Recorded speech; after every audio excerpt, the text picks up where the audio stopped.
टेसा को उसकी माँ और उसका बॉयफ्रेंड नोहा उसके नए कॉलेज के हॉस्टल में छोड़ने जाते हैं। वहाँ उसको अपने रूम पार्टनर्स मिलते हैं, स्टेफ और ट्रिस्टन। टेसा उन दोनों को अपनी माँ और नोहा से मिलवाती है, लेकिन टेसा की मॉम को उसके रूम पार्टनर्स पसंद नहीं आती। वो टेसा से रूम चेंज करने को बोलती है क्योंकि वो नहीं चाहती टेसा की पढ़ाई में कोई भी डिस्टरबेंस आए। पर टेसा उनको समझाती है कि मैं सब देख लूंगी, आप चिंता मत करो। और फिर वो अपनी मॉम और नोहा को वापस भेज देती है। अगली सुबह टेसा टाइम से पहले कॉलेज पहुँच जाती है। उसको वहाँ एक लंदन नाम का लड़का मिलता है। टेसा क्लास लेते हुए बहुत खुश होती है। रात को नहाने के बाद वो अपने रूम में जाती है और जैसे ही अपनी अलमारी में से कपड़े निकालने वाली होती है, उसको वहाँ पहले से ही एक लड़का बैठा हुआ मिलता है। टेसा उसे देखकर डर जाती है और उससे उस रूम से बाहर जाने को कहती है, जिससे वो अपने कपड़े पहन सके। फिर वो लड़का उससे कहता है कि चिंता मत करो, मैं तुम्हारी तरफ देख भी नहीं रहा। तभी रूम में स्टेफ आती है। टेसा उससे कहती है कि अपने बॉयफ्रेंड से कह दो कि वो बाहर चला जाए, जिससे मैं कपड़े पहन लूं। स्टेफ उसको बताती है कि मेरा बॉयफ्रेंड नहीं है। उसके बाद स्टेफ टेसा को अपने साथ पार्टी में चलने के लिए पूछती है, पर टेसा मना कर देती है। फिर स्टार्क जाते जाते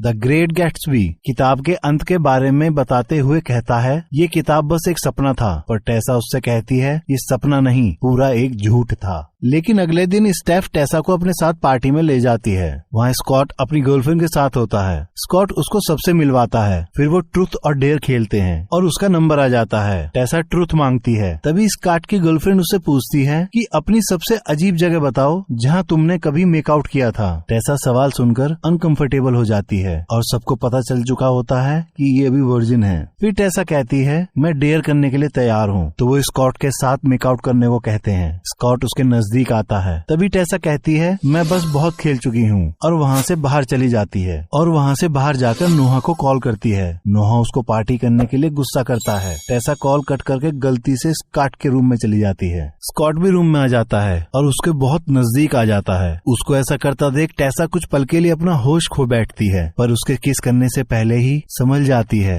और अपने हॉस्टल वापस आ जाती है। अगले दिन क्लास में उसके टीचर एक किताब प्राइड एंड प्रेजुडिस के बारे में स्टॉक का क्या विचार है पूछती है। वो बताता है, प्यार सिर्फ एक तरह का लेना और देना है और इस इमोशन को आप कभी भी बंद या शुरू कर सकते हैं, जैसे स्विच दबाकर लाइट ऑन और ऑफ करते हैं। टेसा उसकी बात से एग्री नहीं करती और फिर दोनों अपना अपना पक्ष रखते हैं। क्लास के बाद दोनों बाहर आते हैं। टेसा उससे कहती है, तुम जो कुछ भी सोच रहे हो वो मत करो, क्योंकि मेरे और तुम्हारे बीच में कुछ नहीं हो सकता। मेरा बॉयफ्रेंड है। स्कॉट कहता है, मैं हमारी नहीं किताब के बारे में बात कर रहा था, और कहकर वहाँ से चला जाता है। फिर लंदन आकर टेसा को बताता है कि वो ऐसा ही है। मेरी मॉम स्कॉट के डैड को डेट कर रही है, तो मैं और स्कॉट एक दूसरे को बस सहन कर रहे हैं। उसी रात को टेसा अपनी रूममेट स्टेफ का टैटू बनवाने जाती है। स्टेफ उसको भी टैटू बनवाने के लिए कहती है, तो टेसा बताती है, मेरी मॉम मुझको मार डालेगी क्योंकि मेरे लिए सब कुछ वही तय करती हैं। फिर रात को सोते समय अचानक कुछ आवाजों की वजह से टेसा जाग जाती है, तो देखती है स्टेफ और ट्रिस्टन एक दूसरे को किस कर रही होती हैं। अगले दिन टेसा कैफेटेरिया में जाकर कॉफी ऑर्डर करती है। स्टॉक वहाँ आकर उससे दोस्ती की नई शुरुआत करने के लिए कहता है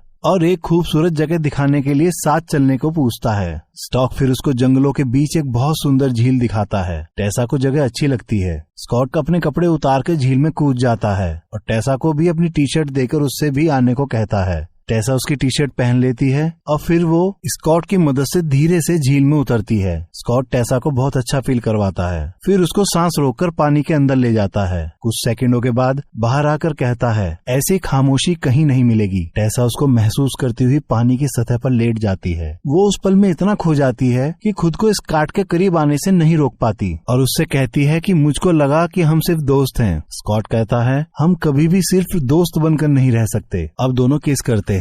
पानी के बाहर आकर स्कॉट टेसा को उसकी ड्रेस देकर उसके पीछे पलटकर खड़ा हो जाता है। टेसा पीछे से उसका हाथ पकड़ लेती है। स्कॉट पलटकर उसकी टी शर्ट उतारकर उसको छूने लगता है। तभी टेसा घबराकर लंबी लंबी सांसें लेने लगती है। स्कॉट उससे पूछता है, क्या पहले कभी किसी ने तुमको ऐसे नहीं छुआ? वो मना कर देती है। तो स्कॉट रुक जाता है। तो टेसा उससे पूछती है, तुम रुक क्यों गए? स्कॉट कहता है, हमारे पास बहुत टाइम है। फिर वो दोनों कुछ खाने के लिए रेस्टोरेंट जाते हैं। टेसा उससे पूछती है, जब तुमको प्यार पर विश्वास ही नहीं तो फिर तुम्हारे पास सारे नॉवेल्स रोमांटिक वाले क्यों हैं? स्कॉट कुछ जवाब दे पाता तभी उसकी गर्लफ्रेंड और उसके दोस्त वहाँ आ जाते हैं, जिसकी वजह से उनसे बात करने के लिए स्कॉट टेसा को अलग भेज देता है। उसके बाद वो टेसा के पास आता है। टेसा उससे कहती है, मैं हमारे बारे में नोहा को बताने वाली हूँ, पर तभी स्कॉट कहता है, हमका क्या मतलब, तुम उसको छोड़ना चाहती हो तो छोड़ दो, पर मुझको बीच में मत लाओ, क्योंकि मैं सिर्फ मजे कर रहा हूँ, मैं किसी को डेट नहीं करता। टेसा उसकी बात सुनकर दुखी होकर वहाँ से चली जाती है। अब रात को वो सपने में स्कॉट को ही देखती है। अगली सुबह नोहा सरप्राइज देता हुआ उससे मिलने आता है। फिर रात को टेसा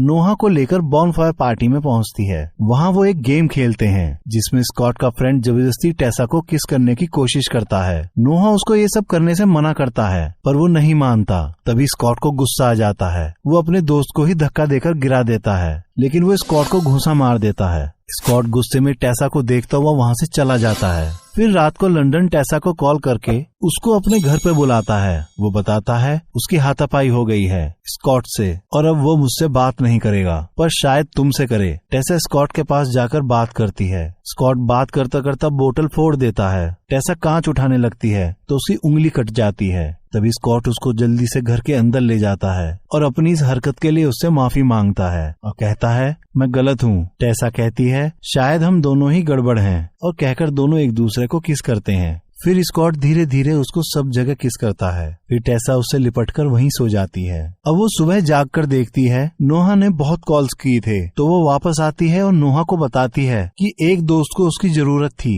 तो नोहा पूछता है आधी रात को। तभी वो स्कॉट को वहाँ देखकर सब समझ जाता है और टेसा के लाख रोकने के बाद भी वो नहीं रुकता। टेसा रूम में आकर स्टेफ को अपने ब्रेकअप के बारे में बताती है, तो स्टेफ उसके गले लगकर उसे अपने पास लिटा लेती है। अब टेसा की मॉम का मैसेज आता है। वो बताती है, नोहा ने उसको कुछ बताया है, तुम मुझको कॉल करके बताओ क्या हुआ है। वहीं स्कॉट भी टेसा को मैसेज करके पूछता है कि तुम मुझसे बात क्यों नहीं कर रही हो। कुछ दिनों के बाद टेसा स्कॉट से मिलने उसके घर जाती है और उसको अपनी फैमिली के बारे में बताती है कि मैं 10 साल की थी जब पापा हमको छोड़कर चले गए। बस मैं और मॉम थे और नोहा ने मेरे लिए बहुत किया है, पर मैंने जो अब उसके साथ किया है उससे मुझे खुद से नफरत हो गई है। नोहा मेरा बेस्ट फ्रेंड है, पर तुम उससे कहीं ज्यादा हो। अगले दिन जब लाइब्रेरी बंद हो रही होती है, स्कॉट टेसा को वहीं अपने साथ छुपा लेता है। वहाँ वो टेसा को एक रोमांटिक नॉवल पढ़कर सुना रहा होता है। तभी गार्ड उनको वहाँ देख लेता है। फिर वो दोनों वहाँ से भाग जाते हैं। रूम पर आकर स्कॉट अपने पर्सनल डायरी में कुछ लिख रहा होता है। टेसा उससे कहती है, तुम क्या लिख रहे हो।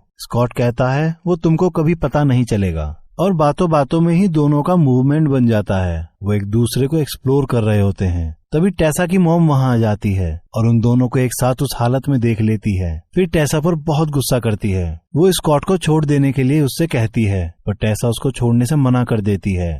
फिर टेसा की मॉम उन दोनों में से किसी एक को चूज करने के लिए उससे कहती है, लेकिन टेसा को चुप देखकर खुद वहाँ से चली जाती है। इस बात का पता लंदन को चलता है, तो वो टेसा से कहता है कि तुमको स्कॉट की आदत का पता है, उस पर भरोसा नहीं कर सकते। इधर स्कॉट टेसा को अपने पापा के दोस्त जो इटली में रहते हैं उनके घर लाता है और कहता है, हम यहाँ पूरे साल भर एक साथ रह सकते हैं क्योंकि तुम्हारी मॉम ने तुमको छोड़ दिया है। टेसा कहती है, ये सब तुमने मेरे लिए किया, और इमोशनल हो जाती है। अब दोनों खुशी खुशी साथ रहना शुरू कर देते हैं। अब बहुत सारा समय साथ ही गुजारते हैं। इसी बीच बहुत सारे हैप्पी मोमेंट्स वो फील करते हैं। अब वो टेसा के साथ अपने पापा और लंदन की मॉम की शादी के रिसेप्शन पे जाते हैं। टेसा उसके पेरेंट्स से मिलती है, लेकिन इन सब में स्कॉट अनकंफर्टेबल महसूस करता है। फिर उसके पापा स्कॉट के बचपन की यादों को सबके साथ साझा करते हैं। स्कॉट कहता है, ये कुछ नहीं, बस नशे की वजह से बोल रहे हैं। फिर वो अपने पिता का एक किस्सा टेसा को बताता है कि एक बार उन्होंने बहुत पी ली थी और एक आदमी को बहुत मारा। वो आदमी अपना बदला लेने के लिए घर आ गया। तब मैं और मेरी मॉम ही थी। मैंने उनसे लड़ने की बहुत कोशिश की, पर कुछ कर नहीं पाया, और कहकर इमोशनल हो जाता है। टेसा उसका मूड ठीक करने के लिए उसके साथ डांस करती है, जिससे वो खुश हो जाता है। फिर वो दोनों एक दूसरे को किस करते हुए स्कॉट के रूम में आकर दोनों अपने कपड़े उतारते हैं और पहली बार अपने प्यार को अंजाम देते हैं। फिर सुबह स्कॉट टब में नहाता हुआ टेसा की कमर पर अपनी उंगलियों से आई लव यू लिखता है, पर टेसा समझ ही नहीं पाती। फिर टेसा जब पढ़ाई कर रही होती है तो देखती है कि स्कॉट की एक्स गर्लफ्रेंड मॉली स्कॉट को मैसेज करके पूछती है कि तुमने अभी तक उसको बताया नहीं, और स्कॉट को मिलने के लिए बुलाती है। इस बात को टेसा स्कॉट से पूछती है। स्कॉट कहता है, तुमको मुझ पर भरोसा है ना। टेसा कहती है, हाँ है। स्कॉट कहता है, तो बस इस बात पर ध्यान न दो, और कहकर वहाँ से चला जाता है। इधर टेसा उसका इंतजार करती है, उसको मैसेजेस करती है, पर वो रिप्लाई नहीं करता। फिर स्कॉट का दोस्त टेसा को बताता है कि वो बार में होगा। टेसा वहाँ चली जाती है, पर वहाँ स्टेफ और मोली मिलती है। टेसा उनसे पूछती है ये सब क्या हो रहा है। तभी स्कॉट वहाँ जाता है। वो टेसा से पूछता है तुम यहाँ क्या कर रही हो। तभी मोली बोलती है इसको सब सच बता दो। सब मना करते हैं, पर वो टेसा को स्कॉट की एक पुरानी वीडियो दिखाती है जब टेसा ने उसको किस करने से मना कर दिया था।